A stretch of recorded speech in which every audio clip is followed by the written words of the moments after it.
तारिक अहमद लारी, आपका जवाब। देखिए, सिंगोल जो है वो बेसिकली धर्म का प्रतीक तो है, ये तो हम लोग को मानना पड़ेगा। संस्कृति का प्रतीक भी है, बिल्कुल मानना पड़ेगा। ये भी मानना पड़ेगा कि पिछड़े दलितों के ऊपर अत्याचार करने का वो डंडा ये भी मानना पड़ेगा। डंडा था वो जो पिछड़े दलितों रोहित जी उनकी बात सुनेंगे पहले, उनकी बात सुनेंगे। रोहित जी उनकी बात सुनेंगे पहले, बोलिए। पिछड़े दलितों और जो नॉन उनके साथी थे उनको मारने का डंडा था वो डंडा हटाया नेहरू जी ने, दिया गया, रिसीव कर लिया उन्होंने, लेकिन उसका पता उन्होंने संग्रहालय में भेज दिया, म्यूजियम में भेज दिया। अब म्यूजियम से उसको तानाशाह साहब लेकर आए थे, तो तानाशाह साहब ने अपनी तानाशाही दिखाने के लिए वो डंडा दिखाया, जनता ने वो डंडा अलग दिखा दिया। अब उस डंडे का कोई काम नहीं है, आप उस डंडे को बेहतर है कि उसको संग्रहालय में वापस भेजिए। डंडे का काम है, संविधान की प्रति को अगर उसको आप अगर डंडा मानते हो तो उस डंडे से आप ऐसे अपराधियों को सुताई करने का काम होना चाहिए, क्योंकि जहां पे डंडा रहेगा वहीं पे आप सही रहोगे, नहीं तो आप बिगड़ जाओगे। समाजवादियों, कट्टा तमंचा दे दिया जाए, आप चाहते हो कट्टा तमंचा दे दे, संविधान बोल देंगे लिखने को ना, तो संविधान की अंग्रेजी और हिंदी दोनों रूपांतर करके लिख नहीं पाओगे। पूछ लूंगा कितने प्रतिलिपि है उसमें, नहीं पता होगा, कितने पेज किए नहीं पता होगा, कितने लोगों ने लिखा नहीं पता होगा, बैठ के संविधान की बात करते हैं। संविधान दो रंग का होता है, पीला रंग का पति लाल रंग का ले घूम रहा है, कौन सी पति ले घूम रहे भैया संविधान की? संविधान में क्या लिखा है पता है आपको? संविधान आपका क्या बोलता है? संविधान की कहानी सुनाते हैं आप लोग। राम विरोधी है, धर्म विरोधी है, संस्कृति विरोधी है और हिंदू विरोधी पार्टी है, और आपके रहते हुए इस समाज में, इस देश में संस्कृति कभी अच्छी बन नहीं सकती। आपकी संस्कृति कट्टा और तमंचा है और गुंडा राज है, तो ये आप फैला रहे हो। उनको आपकी बातें अच्छी नहीं लग रही, उन्होंने अपने काम हटा लेंगे, क्योंकि क्या ना अच्छी नहीं लग रही।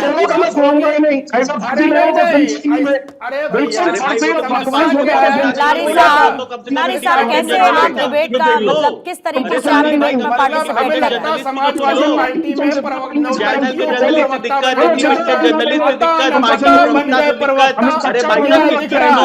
देश की जनता से भी दिक्कत, देश की जनता आपको कहीं का नहीं छोड़ेगी।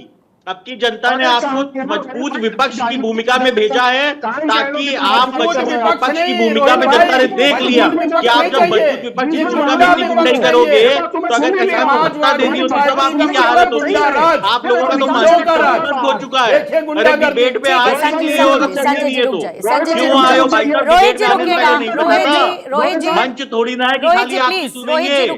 डिबेट है, डिबेट का मतलब होता है कि आप बोलोगे और मैं बोलूंगा और सुनोगे। रोहित अग्रवाल जी सुनना पड़ेगा। रोहित अग्रवाल जी जरा रुकिएगा साहब, रुकिएगा एक सेकंड साहब। लोग जो नहीं सुनना चाहते किसी बड़े समझदार, सुनिए रोहित साहब, किसी बड़े समझदार व्यक्ति ने कहा कि बोलने से ज्यादा महत्वपूर्ण सुनने की कला होती है, और सुनने की कला हर किसी के अंदर हो ये जरूरी नहीं। तो आप कला है नहीं तो फिर उस कला को डालने की कवायद क्यों कर रही? छोड़ दीजिए ना, कोई बात नहीं। उनको आपकी बातें अच्छी नहीं लग रही, वो सुनना नहीं चाहते तो कोई दिक्कत नहीं है।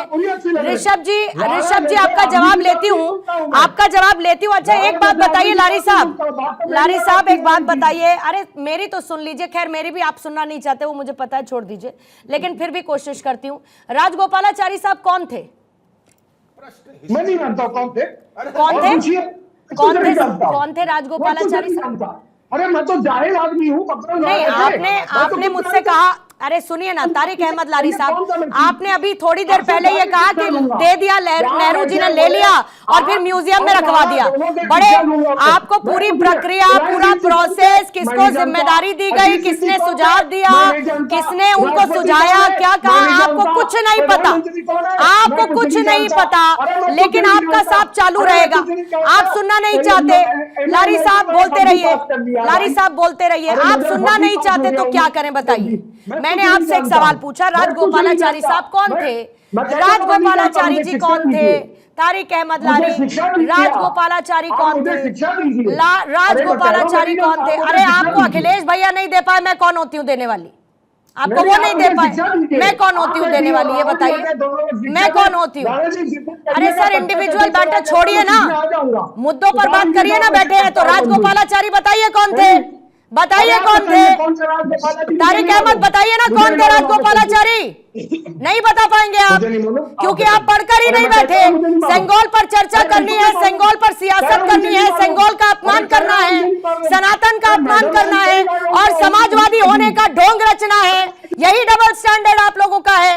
आपको पता कुछ है नहीं, सिर्फ आपको अपना डबल स्टैंडर्ड दिखाना है। अरे राजगोपालाचारी कौन थे? नहीं बताएंगे आप? अरे बताइए ना कौन थे? अरे आप बताइए ना, आप चर्चा के लिए बैठे, बताइए ना। सवाल मैं पूछूंगी, जवाब आप देंगे। यही तो डिबेट का नियम है। और अगर नहीं पता डिबेट का नियम तो फिर आगे क्या कहूं? ऋषभ तिवारी जी, आपको लाते हुए ऋषभ जी मत सुनिए, आप कोई दिक्कत नहीं है सर, कान से निकाल दीजिए, इस समय में मुझे कोई तकलीफ नहीं, निकाल दीजिए, मत सुनिए। आपको थोड़ी मैं ज्ञान दूंगी, आपको जितना है उतना ही रहेगा, मेरे बताने से कोई फर्क नहीं पड़ेगा। मेरे बताने से आप समझ जाते होते तो अभी तक समझ गए होते। इतनी देर से आप नहीं समझे, 33 मिनट में, तो बचे हुए 7 में नहीं समझ जाएंगे, बचे हुए 7 मिनट में नहीं समझ जाएंगे आप समझ सकते होते और समझने की क्षमता होती तो अभी तक समझ चुके होते। ऋषभ तिवारी जी, ऋषभ जी वापस आपका जवाब लूंगी, ऋषभ जी आपका जवाब लूंगी। जी मैडम, देखिए सबसे पहले आपसे कहना चाहूंगा, मैंने डायरेक्टली प्रहार मत कीजिए, दहाड़ दे रही हैं आपको, बेचारे घबरा जा रहे हैं। उनको शायद पता नहीं, चक्रवर्ती जी जो थे स्वतंत्रता पार्टी के संस्थापक थे, जिनसे सजेशन लिया गया था माउंटबेटन के जाने के बाद। समझ लीजिएगा, इनके साथ दिक्कत क्या है, ये इतिहास पढ़ेंगे नहीं। इनके लिए समाजवाद केवल परिवारवाद और स्वार्थवाद है। असली समाजवाद तो वो था जो ये तानाशाह की बात कर रहे हैं महोदय बैठकर। असली तानाशाह वो था जो इंदिरा गांधी जी ने दिखाया, और उसी कांग्रेस के साथ आज मिलकर संविधान की दुहाई लेकर निकले। बड़ा अच्छा मोहब्बत की दुकान खोले हुए नफरत की बाजार में, जिन्होंने बीज डाली तानाशाह नफरत की, उनके साथ मोहब्बत की दुकान खोलने निकले। असली तो मोहब्बत की गारंटी मोदी जी दे रहे हैं साहब, कि सारे नफरत वाले को जोड़कर मोदी विरोधी एक साथ जुड़ गए। इससे अच्छा गारंटी क्या चाहिए आप लोगों को मोहब्बत की? दिक्कत यहाँ पे है कि इन्हें आज का बदलता भारत नहीं चाहिए। ये वो भारत है जो काशी विश्वडोर के अंदर कॉरिडोर बनाता है। ये वो भारत है जो इसरो को भी मजबूत करता है, भारतीय संस्कृति का भी सम्मान करता है। रोहित जी कुछ कहना समझनी पड़ेगी। ठीक है ऋषभ जी, ऋषभ जी रुकिएगा, ठीक है ऋषभ जी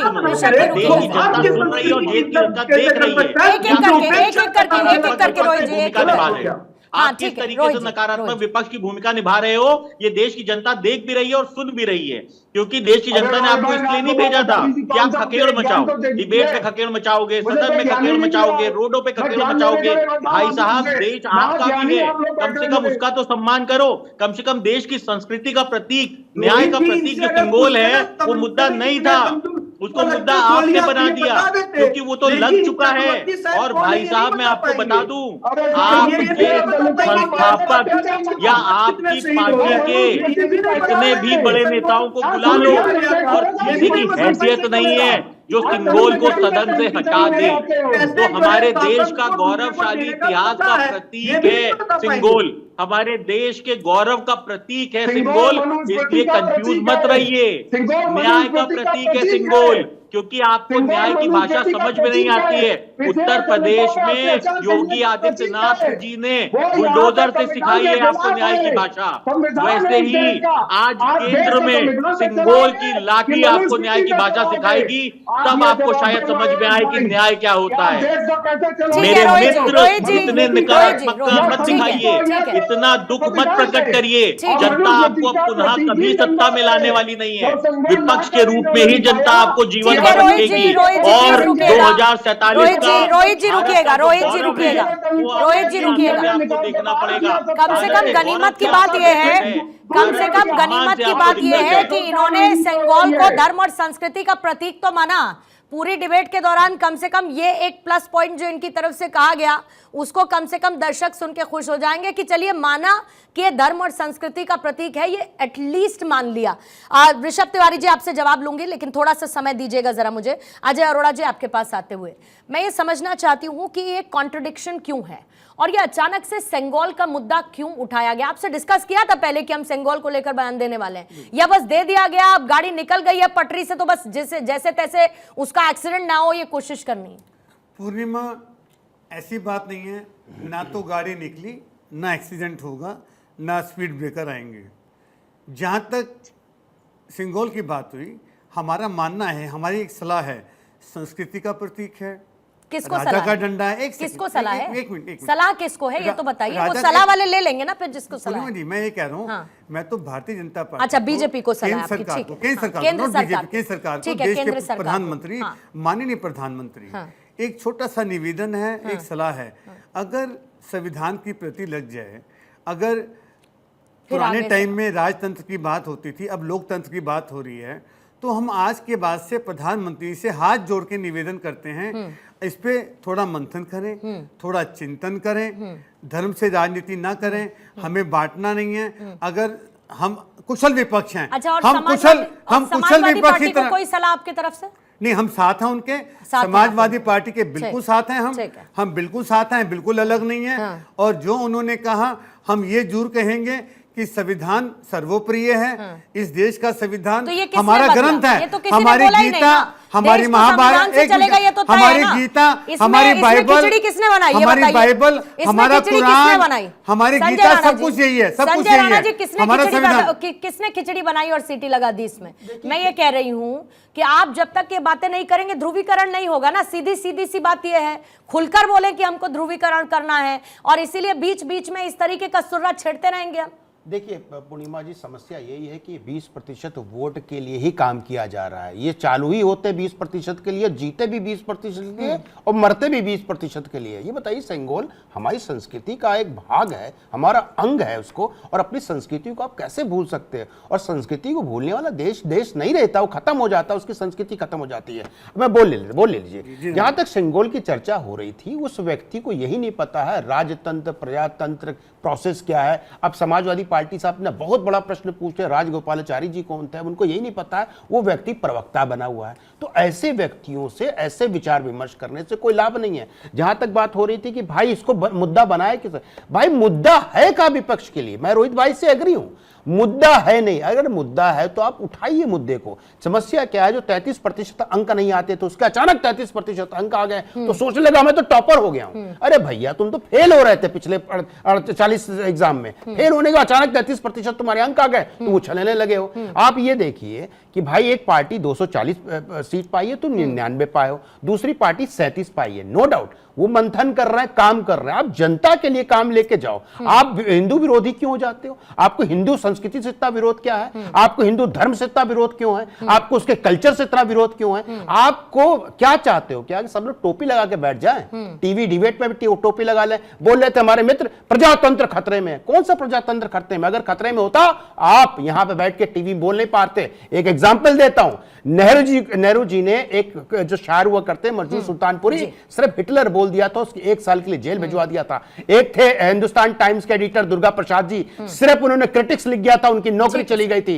तो भैया एक टैगोर जी का एक नाटक होता था गोरा, उस पर बैन लगा दिया था। तो हिटलर शाही उसको कहते हैं, मान्यवर हिटलर शाही आज नहीं है। लेकिन एक बार फिर से सेंगोल का मुद्दा छेड़ते हुए सियासी पारा हाई है। अहमद लारी साहब ने आपकी कोई बात नहीं सुनी, उन्होंने फिर अपने कान से उनका इंस्ट्रूमेंट निकाल दिया था। पर शुक्रिया जरूर, आप सुन लेंगे लारी साहब। धन्यवाद, समय चर्चा का खत्म हो चुका है, हिस्सा बने, धन्यवाद आपका बहुत। ऋषभ तिवारी जी, अजय अरोड़ा जी, बहुत बहुत धन्यवाद। रोहित अग्रवाल जी, संजय राणा जी, चर्चा का हिस्सा बनने के लिए।